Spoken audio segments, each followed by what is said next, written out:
Halo teman-teman, masih dengan Fadli, masih di setup yang sama dengan video yang tadi ya. Jadi kita masih dalam mode menjawab pertanyaan.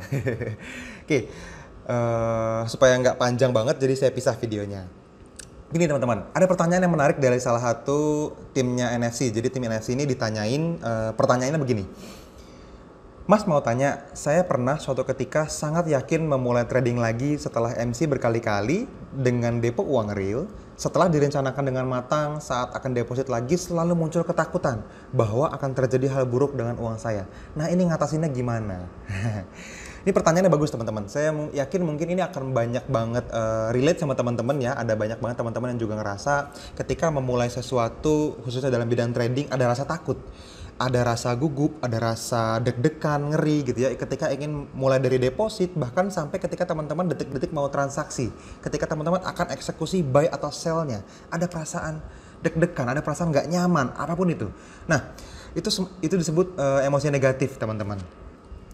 Jadi gini, semua perasaan yang muncul itu berdasarkan emosi dari kejadian, dari cara teman-teman memaknai kejadian apapun di masa lalu gitu ya. Aturan mainnya di dalam bawah sadar tuh gini. Ketika kita menjalankan sesuatu, terus bawah sadar kita memaknai kejadian tersebut menjadi sesuatu yang positif atau negatif atau netral. Nah, kalau misalnya teman-teman hari itu memiliki kebijaksanaan untuk menandai kejadian tersebut sebagai kejadian yang negatif, maka teman-teman akan memberikan rasa. Teman-teman akan merespon secara bawah sadar dengan melampirkan gitu ya, dengan attach emosi-emosi negatif tadi kayak rasa takut, deg-degan, ngeri, gugup dan lain-lain. Nah, ini terjadi karena teman-teman di kejadian-kejadian sebelumnya mungkin pernah sakit hati karena ditipu misalnya, pernah juga MC atau margin call berkali-kali, mungkin nggak cuma sekali. Mungkin juga teman-teman pernah titip trading gitu ya, diiming-iming taruh aja nanti profit share-nya dapat sebulan bisa dapat sekian dan seterusnya, terus teman-teman titip akhirnya MC juga ujung-ujungnya. Atau mungkin teman-teman trading sendiri tapi sudah bayar seminar mahal-mahal atau beli robot trading mahal-mahal gitu ya. Teman-teman jalanin strateginya dan ternyata strateginya nggak sehat, masih pakai averaging gila-gilaan, martingale gila-gilaan, yang bikin akhirnya akunnya MC juga ujung-ujungnya atau cut loss gede gitu sampai puluhan persen bahkan sampai MC. Nah, kejadian-kejadian itu sebenarnya netral teman-teman. Yang jadi masalah adalah bawah sadar kita memaknai kejadian tersebut dengan emosi negatif. Sehingga apapun yang terjadi di masa depan ketika itu berhubungan dengan trading forex, emosi negatifnya muncul lagi dalam bentuk trauma. Nah, ini yang perlu teman-teman paham. Setelah teman-teman sadar bahwa itu mungkin karena kejadian masa lalu, itu dulu langkah pertama. Langkah selanjutnya baru nih bisa menjawab pertanyaan ngatasinnya gimana. Nah, ini penting. Jadi gini teman-teman, kalau misalnya teman-teman belajar trading ya, teman-teman mendapatkan sebuah informasi, mungkin Mas Angga kan pernah bahas tuh di salah satu videonya kemarin ya, 3 pertanyaan yang perlu dilampirkan ketika kita mempelajari sebuah strategi trading ya. Saya nggak perlu bahas lagi detail, teman-teman tinggal tonton aja videonya di channelnya Dwi Anggara. Nah, saya cuma pengen nambahin aja gini teman-teman. Apapun itu, ketika teman-teman ditawarkan oleh broker misalnya, oleh fund manager, oleh teman dekat sekalipun misalnya, siapapun, teman-teman perlu minta cara dia trading dulu. Teman-teman perlu minta historinya dulu. Itu penting.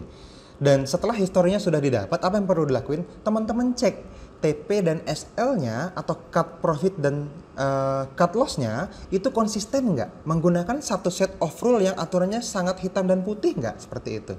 Karena bisa jadi kalau misalnya teman-teman hanya dilampirkan history 1 tahun profit, 5 tahun nggak pernah MC dan seterusnya, belum tentu menjamin ketika teman-teman mulai join ke sistem tersebut dan pakai dan aplikasiin ke akun realnya teman-teman, terus ikutan profit juga, belum tentu teman-teman. Kalau misalnya rule-nya tidak konsisten, bisa dibilang kebetulan, itu yang jadi masalah. Jadi kalau misalnya strateginya ini menghasilkan profit walaupun jangka panjang historinya ada, bisa jadi tetap kebetulan kalau strateginya tidak konsisten, ganti-ganti gitu. Jadi yang perlu teman-teman lihat itu, historinya itu harus tercatat dengan rapi dan dari data tersebut baru bisa teman-teman bisa ambil kesimpulan. Itu kalau misalnya dari pihak eksternal ya. Buat teman-teman yang trading manual sendiri, saran saya teman-teman harus punya data juga.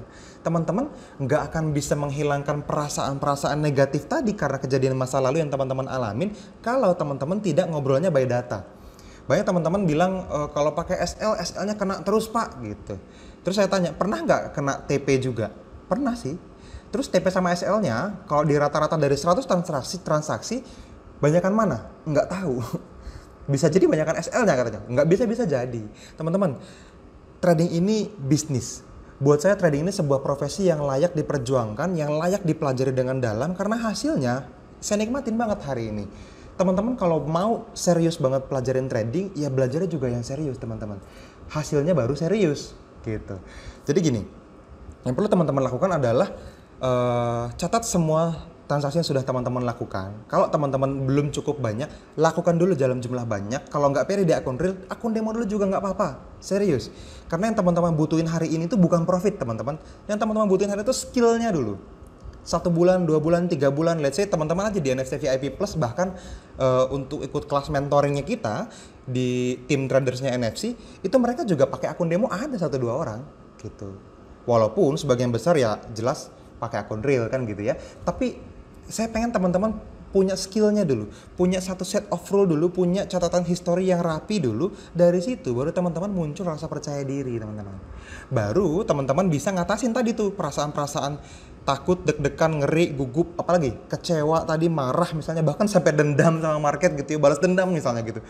Ya itu adalah emosi-emosi negatif yang terjadi di masa lalu yang teman-teman alamin, yang kalau teman-teman punya historinya, punya catatan yang sangat detail by data gitu ya, teman-teman nggak perlu melibatkan perasaan lagi.